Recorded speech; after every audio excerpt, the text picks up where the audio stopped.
نايلومي مصنعت مصحف قدسنا كمتي ساعه حجي نريو صنحنا كاب عبراويان 3 كاب قطر 12 ساعه زلوي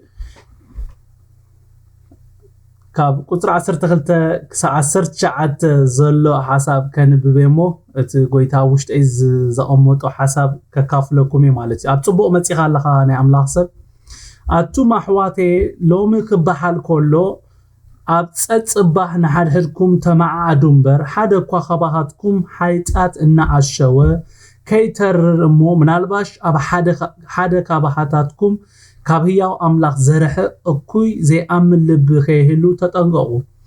نتا مجمرتا امنتونا اقسام وداتا صنينا انت حزنا ياس تماالتي كريستوس كوينا الونا لومي دمصو انت سمعهم كمتي بندري لبخم ايتترلنا تبحاله سميعهم زندرو خ عيناتي اتوم موسى مريحوم كاب ግብጽ زوصو ሁላቶም ደይኮኑን ንንመን ከዩ 40 ዓመት ዝخرየሎም ነቶም ኃጢያት ዝገበሩ ሞሬሶም አበረኻ ዝወደቀ ደይኮነን ንንመን ከዩ አብ ዕረፍቱ ከይአቱ ዝመሓለ ነቶም ዘይተአዘዙ ደይኮነን بسر زي مእማን ከአቱ ከም ዘይከአሉን ንርኢ አሎና ይብለና ምዕራፍ 3 ኣብ ክልተ አገደስ ነጥብታት ጻቂጡ ዝዛረብ ክፍሊ እቲ ቀዳማይ ነጥቢ ዘይምእማን ዝብል ሓሳብ ክኸውን ከሎ እቲ ካልኣይ ነጥቢ ድማ ዘይምእዛዝ ዝብል ሓሳብ እዩ ኣለኹም ዶም ሳይ ቅዱሳኔ እዞም ክልተ ዓበይቲ ነጥብታት ኣብ ናይ ክርስትና ጉዕዞና ኣዝዮም ወሰንቲዮም እንታይ ዝብሉ ዘይምእማንን ዘይምእዛዝ ዝብሉን ብጣዕሚ ወሰንቲ እዮም ኣብ ክርስትና ጉዕዞና ማለት እዩ ክሳብ ሕጂ ከም ዝረአናዮ ዘይምእማን ኮነ ዘይምእዛዝ ክልቲኦም ሰዓቤናት ኣለዎ ኣብዚ ሎሚ እንጽንዖ ክፍሊ ኣብ ቁጥር 12 13 ከይድና ክነንብብ ኮለና ከምዚ ይብል ኣቱ ማሕዋተይ ሎሚ ክበሃል ኮሎ ኣብ ጸጽባና ሓድሕድኩም ተማዓዓዱምበር ሓደ እኳ ካባኻትኩም ኃጢያት እናዓሸወ ከይተርርሞ ምናልባት ኣብ ሓደ ካባኻትኩም ካብ ህያው አምላኽ ዘርሕ እኩይ ዘይአምን ልብ ከይሉ ተጠንቀቁ ብለና ካብ ዝቃል እንታይ ኢና ንርዳ እንድሕር ኢልና ካብ ህያው አምላኽ ዘርሕ እኩይ ዘይአምን ልብ ክህሉ ከም ዝኽእል ሰዓቤን እኩይ ዘይአምን ልብ ምህላው እንታይ እንድሕር ኢልና ቅዱሳን ከምዚ ክነንብቦ ጽናሕና ቃል ዝነግረና ካብ ህያው አምላኽ ምርሓቅ ካብ እግዚአብሔር ካብዚ ይሰውረና አሜን እንድሕር ሓደ ሰብ ዘይአምን ወይ ድማ እኩይ ልብ እንድሕር ኣለዎ ሰዓቤን ናይዝ እኩይ ልብ ምህላው እንታይ እንድሕር ኢልና ካብ ገጽ እግዚአብሔር ምጥፋይ ካብልና እግዚአብሔር ሙጻይ እግዚአብሔር ካብዚ ይሰውረና አሜን እዚ ከም ዘሎ ስለዝፈለጠ ኻይ ጸሓፍ ናይ ዝመልእኽቲ እንታይ ኢሉ ኣብ ጸጽባህ ንሓድሕድኩም ተማዓዓዱምበር ሓደ እኳ ከባሃትኩም ኃጢያት እናዓሸወ ከይተርርሞ ምናልባት ሓደ ካባኻትኩም ካብ ህያው አምላኽ ዘርሕ እኩይ ዘይአምን ልብ ከይህሉ ተጠንቀቁ ኢሉ ዝምዕዶም ዘሎ ምዕዶ ይዚ ኣብ ቀዳማይ ሳሙኤል ምዕራፍ 15 ከይና ክነንብብ ኮለና ናይ ሳኦል ውድቀቲና ኣብኡ ነንብብ ሳኦል ንደሃይ እግዚአብሔር ብዙይ ምስምዑ ንቃል እግዚአብሔር ብምንዓቁ እግዚአብሔር ከይነግስ ከም ዝነዓቆ እታ ንግስና ካብኡ ተወሲዳ ካብኡ ንዝሓይሽ ብጻዩ ከም ተዋህበ ዝነግር ክፍሊ ካብቲ ነቢ ሳሙኤል እተዛረቦ ቃል ምስዚ ናይ ሎሚ መጽናዕትና ዝኸይድ ካብቲ ቃል ብዙሕ ንመሓሮ ስለዘሎ ክነንብቦ ብጣዕሚ ደስ ይብለኒ እንታይ ብላ ምዕራፍ 15 ቀዳማይ ሳሙኤል 22-23 እንታይ ብልሲ ሳሙኤል ካብል ንእግዚአብሔር ዝሓርር መስዋዕቲ ሕሩድን ከም ምስማዕ ደሃይ እግዚአብሔር ገይሩ ዶ ይሕግዞዩ እነሆ ምስማዕ ካብ መስዋዕቲ ጽን ምባል ድማ ካብ ስብሂ ደዓውል ይበልጽ ዕልወትሲ ኃጢአት ጥንቁልናዩ ሕልካ መምላቕ ጣዖትን ትሪፈምን እዩ ንቃል እግዚአብሔር ስለዝነዓካዮ ንሱኻ ከይትነግስ ነዓቀካ በለ ይብለና ካብዚ ዘንበብናዮ ቃል እንታይና ንመሃር እንደሕርኢና እግዚአብሔር ካብ ዝሓረር መስዋዕት ሕሩድ ደሃዩ ወይ ድማ ድምፁ ምስማዕ ኣዝዩ ከም ዘሐጉሶ ኢና ንመሃር ሎሚ እቲ ኣብ ቅድሚ እግዚአብሔር ነቕርቦ መስዋዕትና ከመይ ይመስል ምእዛዝ ዘቀደመ ድዩ ዋላስ ከም ናይ ሳኦል ከይተኣዘዝና እነቕርቦ መስዋዕቲ እግዚአብሔር ካብ ከምዚ ዓይነት ድፍረት የውፃና እኩይ ልቢ ማለት እዚ እቲ ከይተኣዘዝና እንስውዖ መስዋዕቲ ሓደ ኣብ ቅድሚ እግዚአብሔር ተቐባልነት የብሉን ካልኣይ ድማ ፍርዲ ዘስዕበልና ቅዱሳን ሎሚ ጽን ኢልኩም ክትሰምዑኒ ይደሊ ኣለኹ እንታይ ኢሉ ሳሙኤል ነብዩ ሳሙኤል ተዛሪቡ እዚ ዕልወትሲ ሓጢአት ጥንቁልናይ ህልክዓ ምምላክ ጣዖትን ትራፊምን እዩ ኢሉ እዚ ካበለ ዘይምእዛዝ ዕልወት እዩ ሰምዑኒ እንደለኹም ቅዱሳን ዘይምእዛዝ እንታይ ኢለ ዕልወት እዩ ዕልወት ከምዚ ክነንብቦ ዝጸናሕና ምስ ጥንቁልና የተሓሒዝዎ ዘሎ ኣለኹም ቅዱሳን ምሳይ ስለዚ እቲ ዘይእዘዝ እቲ ዝጥንቁልን ሓጢአቶም ሓደ ኮይኑሎ ማለት እዩ ቅዱሳን ሰሚዕኹም ንለኹም ቅዱሳን ዕልወት ሲሉ ሓጢአት ጥንቁልና እዩ ህልኽ ከዓ ምምላኽ ጣዖትን ትራፊምን እዩ ካበለ ዘይምእዛዝ እንታዩ ዕልወት እዩ ዕልወት ከዓ ከምዚ ክነንብቦ ጸናሕና ምስ ጥንቁልና የተሓሒዝዎ ዘሎ ስለዚ እቲ ዘይእዘዝን እቲ ዝጥንቁልን ሓጢአቶም ማዕረዩ ማለት ሓደዩ ማለት እዩ ቅዱሳን ስለምንታይ እዩ ዘይምእዛዝ ምስ ጥንቁልና ተሓሒዝዎ እንደሕር ኢልና ሳኦል ነቲ ሓሳብ ወይ ፍቃድ እግዚአብሔር ካብቲ ቃሉ ኣብ ምድሪ ዘይወድቕ ኣሎ ተባህለ ናይ እግዚአብሔር ነብዩ እቲ ክገብሮ ዘለዎ ነገር ተነጊርዎ ሓቀይዶ ቅዱሳን እንተኾነ ሳኦል ኣብ ክንዲ እቲ ተባህሎ ዝገብር ነቲ ናይ እግዚአብሔር ሓሳብ ሓዲጉ ንናይ ሰብ ድምፂ ብምስምዑ ወይ ድማ ካብቲ ናይ እግዚአብሔር ፍቃድ እቶም ምስኡ ዝነበሩ ሰባት ዘምፅዎ ሓሳብ ይበልጽ ኢሉ ናብቲ ምኽሪ ሰብ ስለዝዓለወ ሰባት ናብ ጠንቆልቲ ዝኸዱ ስለምንታይ እንደሕር ኢልና ነቲ ዝደለይዎ ነገር ከምቲ ንሳቶም ዝደልይዎ ማኒፕሌት ክገብሮሎም ኢሎም እዮም ዝኸዱ ሓቀይዶ በሓፂሩ ሰባት ናብ ጥንቁልና ዝኸዱ ነቲ ዝደልይዎ ነገር ብግቡእ መንገዲ ዘይኮነስ ጠዋዊዩ ክገብሮሎም እዩ ሳኦል እምበኣር ነቲ ናይ መወዳእታ ምኽሪ እግዚአብሔር ሓዲጉ ናቱ ፍቃድ ብምግባሩ ወይ አንጻር እቲ ፍቃድ እግዚአብሔር ብምግባሩ ካብ ጥንቁልና ዘይንእስ ሓጢአት ኮይኑ ማለት እዩ ቅዱሳን ክንደይኖት ንኸውን በዝበደል እዚ ንእግዚአብሔር ንብድሎ ዘለና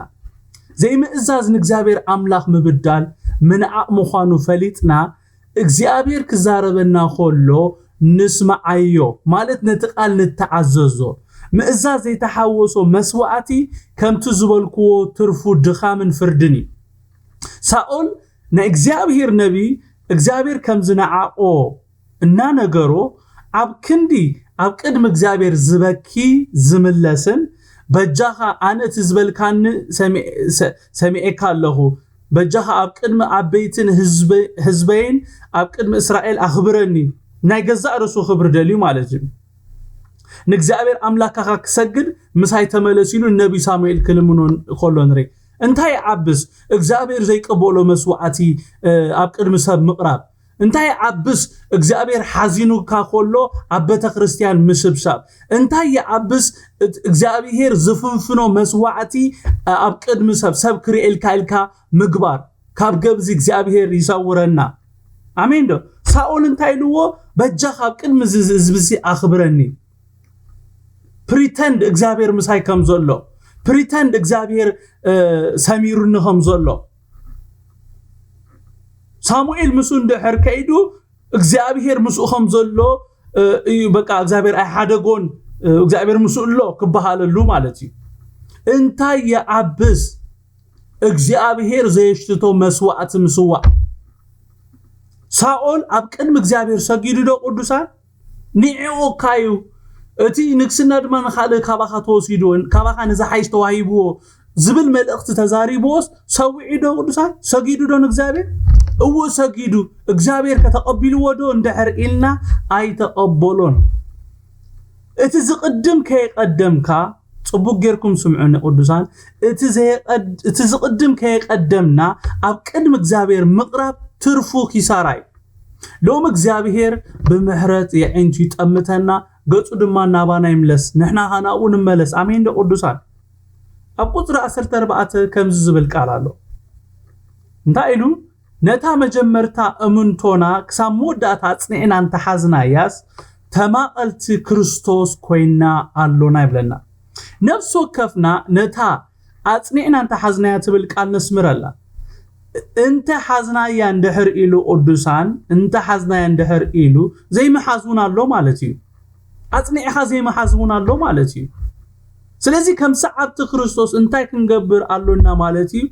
ነታ መጀመርታ ኣምንቶና ክሳብ መወዳእታ ማለት ክሳዕ ክርስቶስ ዝምለስ ወይ ድማ ንሕና ናብኡ ክሳዕ ንኸይድ አጽኒዕና ክንሕዝ ኣለና ማለት እዩ ብርን ጎይታ ይኹን ካብ 15 ክሳብ 19 ዘሎ ሓሳብ እንታይ ይብል ሎሚ ኢሉ ድምጹን ተሰማዓኹም ከምቲ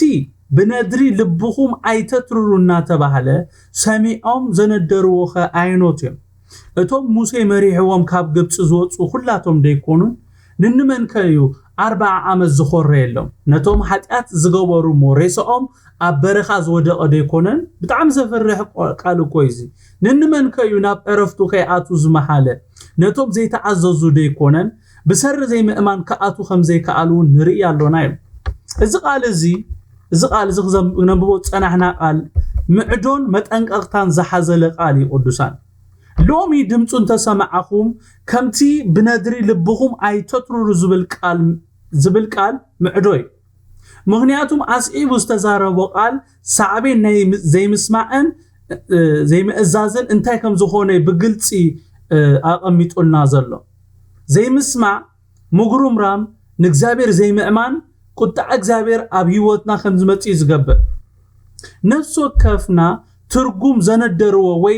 ምንዳር ዝብል ቃል አጸቢቅና ክንፈልጦ አዝያ ገዳሲ ኢዮባ በግሪክ ጽቡቅ ገይሩ ደሃር ገልጸልና ኸውኒ ለተስፋ ገበር እዚ ማንዮም አነ ዲሮሞ ወይ ድማ ምንዳር ዝብል ቃል በትግርኛ ዘነደርዎ ዝብል ቃል በእንግሊዘኛ ፕሮቮክ ዝገበርዎ ይብሎ ማለት እዩ በግሪክ ድማ ፓራፕ ኪራሂኖ ይብሎ ማለት እዩ ትርጉሙ እንታይ ማለት እዩ ቅዱሳን መሲልኩም በጣም ትርጉሙ ክሪኦ ከለውስ በጣም ገሪሙኒ እንታይ ማለት መሲልኩም እዚ ፕሮቮክ ምግባር ማለት እዚ ዘነደርዎ ዝብል ቃል ዝተኽተኽዎ ማለት እዩ እዚ ምንዳር ዝብል ቃል ምትኽታ ምልዓል ምሕራቅ مدفع بقى نحد سب كيدلي خلو دفافيخا تخطيخا علعيلكا بقى نابزيد ليو نجر مقتاو مالتي اسرائيلاويان እግዚአብሔር ዘይደለዮ ነገር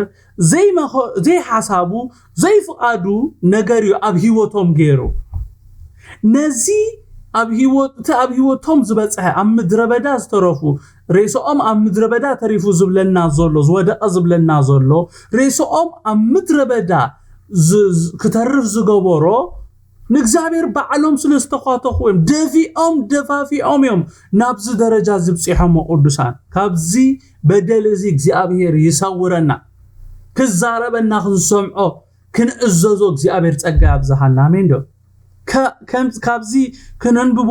ዝጸናሕና ቃል እንመሃሮ ኣብ ትምህርት እንታይ እንደህር ኢልና እስራኤላውያን ባዕላቶም ተኻቲኾም ደፋፊኦም ንእግዚአብሔር አምላኽ ብምሕራቅ ኣብ ልዕሊኦም ክንድር ከም ዝገበሩ ወይና ንምሃር ሎሚ ዝብል ቃል ነቶም እዚ ታሪክ ዝንገረና ወይ እንንብብ ዘሎና ሰባት ዝምልከት ይቅዱሳን نحناون اجانا يزيوم نግዚአብሔር ዘቆጥዑሞ ሬሶኦም አበረኻ ዝወደቀ ናብ ዕረፍቱን ዘይዓተው ዘይአምን ወለዶ ካይበጽሐና ነቲ ዝዛረበና መንፈስ ቅዱስ ንእመኖ ንተአዘዞ ከምቲ መንፈስ ቅዱስ አይተጉይዎ ተባሂሉ ተጻሒፉ ዘሎ ነቲ ዝዛረበና መንፈስ ቅዱስ አይነጉዮ ኮነልና ናይ እግዚአብሔር ነድሪ ኣብ ህይወትና ክለዓል አይንግበር አሜን ደቅዱሳን እዚ ቃል እዚ ንትምህርትና የተጻሒፉ ዘሎ በዚ ቃል እዚ ገይሩ መንፈስ ቅዱስ ይምዕደና ይዘሎ ካብ ቁጣዕ እግዚአብሔር ከመይልና ክነምልጥ ከም ንኽእል እዚ ቃል እዚ ዝምህረና ዘሎ ኣብቲ እንተ ሰማዕኹም ዝብል ቃል በቲ ዝሰማዕኹም ቃል እንተ ነበርኩም እንተ ተዓዘዝኩም ወይ እንተ ገበርኩም ዝብል መልእኽቲ ኣሎ ናይ እስራኤላውያን ፀገም እንታይ ምዃኑ ኣብ ቁጥር 19 ከም ዝብምባል ገሊጽዎ ኣሎ ብሰሪ ዘይምእማን ከኣቱ ከም ዘይከኣሉውን ንርኢ ኣሎና ብምባል ናይ እስራኤላውያን ፀገም እንታይ ከም ዝኾነ ከምታ ኣቀዲምና ዝራእናዮ ዘይምእማን ምዃኑ ነጊሩና ኣሎ ቃል ኣምላኽ ኩላና ከም ንፈልጦ እምነት ካብ ምስማዕ ይዝመጽእ ሓቀይዶ ምስማዑን ካብ ቃል ክርስቶስ ይብለና ካብዚ እንታይና ንርዳእ ቅዱሳን ምስማዕን ምእማንን ምትሓስ ከም ዘለዎ ኢና ንርዳእ ክንኣምን ክንሰምዕ ኣሎና እንተ ሰሚዕና ድማ ካብቲ ሰማዕናዮ ነገር ተላዕለ ኣብ ውሽጥና እምነት ይፍጠር ማለት እዩ እቲ ንሰምዖ ነገር እምነት ናይ ምፍጣር ኣቕሚ ከም ዘለዎ ኢና ካብዚ ቃል ዝንመሃር እቲ ንሰምዖ ነቲ እግዚአብሔር ዝብለና እንድሕር ኮይኑ እምነት ኣብቲ ዝተዛረበና ኣምላኽ ስለ እንገብር ነቲ ሰማዕናዮ ድምፂ ንኣምኖ ኢና እንድሕር ነቲ እግዚአብሔር ተዛረበና ሓዲግና ድማ ነቲ ካልእ ድምፅታት ሰሚዕና ግና ነቲ ተዛረበና ኣምላኽ ብዘይ ምእማን ንብድሎ ማለት እዩ ቅዱሳን ስለዚ ንሰምዖ ነገር ወሳኒ ማለት እዩ እቲ ንሰምዖ ነገር እምነት ኣብ ውሽጥና ናይ ምፍጠር ክእለት እንድሕር ኣለዎ ስለዚ ትሰምዖ ነገር ክትጥንቀቕ ኣለካ ካብ ትሰምዖ ነገር ክትጥንቀቕ እንታይ ናብ ውሽጥኻ ተእቱ ክትፈልጥ ኣለካ ማለት እዩ ንእግዚአብሔር ዘይምስማዕ ሓደ ነቲ ስልጣኑ ምንዓቕ ከምታ አንቶይ ዝበልናዮ ካልኣይ ኣብ ከኣልነቱ ዘይምትእምማን እዩ ንእስራኤላውያን ናብ ዕረፍቱ ከይኣቱ ዝገበሮም በደልን ባዕረዙ እዩ መን ምዃኑ ዕቤቱ ስልጣኑ ክብሩ ተኣምራቱ ድንቁ ኣርእይዎም እዩ ቅዱሳን ከይረኣዮም እመኑን ይበሎምን እንተኾነ እቲ ዝረኣይዎ ትእምርትን ተኣምራትን ግና ናብ እምነት ከምፅኦም ኣይከኣለን በቲ ዝረኣይዎ ነገር ኣብ ክንዲ ኣብኡ ዝውከሉ መመሊሶም ንዕኡ ዘጉሂ ነገር ብምግባር ኣብ ልዕሊኦም ከም ዝንድር ገይሮሞ ብቁጣእኻ ናብ ዕረፍቱ ከይኣቱ ምሂሉ ኣብ ምድረ በዳ ተሪፎም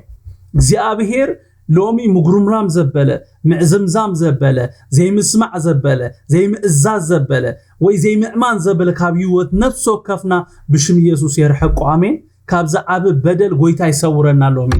ነዚ ቃል እዚ ሎሚ ነዚ ቃል ተሰማዕኹም ሲ ከምቲ እስራኤላውያን ዝገበሩ ኣይትግበሩ ይዝብለና ዘሎ ሎሚ ደንዳና ልቢ ካብ ህይወትና እግዚአብሔር ቦንቂስ የውፃዩ ኣሜን ዶ ጎይታ ሎሚ በዚ ቃል ገይሩ ንሓድሕድና ክንመዓዓድ ሓጢአት ከይዕሽወና ሞ ልብና ከይተርር ካብ ህያው ኣምላኽ ከርሐቀና ዝኽእል እኩይ ዘይኣማኒ ልቢ ካባና ክነርሐቅ ክንጥንቀቕ ተዛሪቡና ኣሎ ስለዚ ሎሚ ንቃሉ ሰሚዕና ክንእዘዞ ክንገብሮ በቲ ሰማዕናዮ ቃል ክንነብር ጎይታ ይደግፈና ጎይታ ይባርኩም ጸጉ የብዛሓልኩም ናይ ሎሚ መጽናዕትና ኣብዚያ ወዲእ ኣለኹ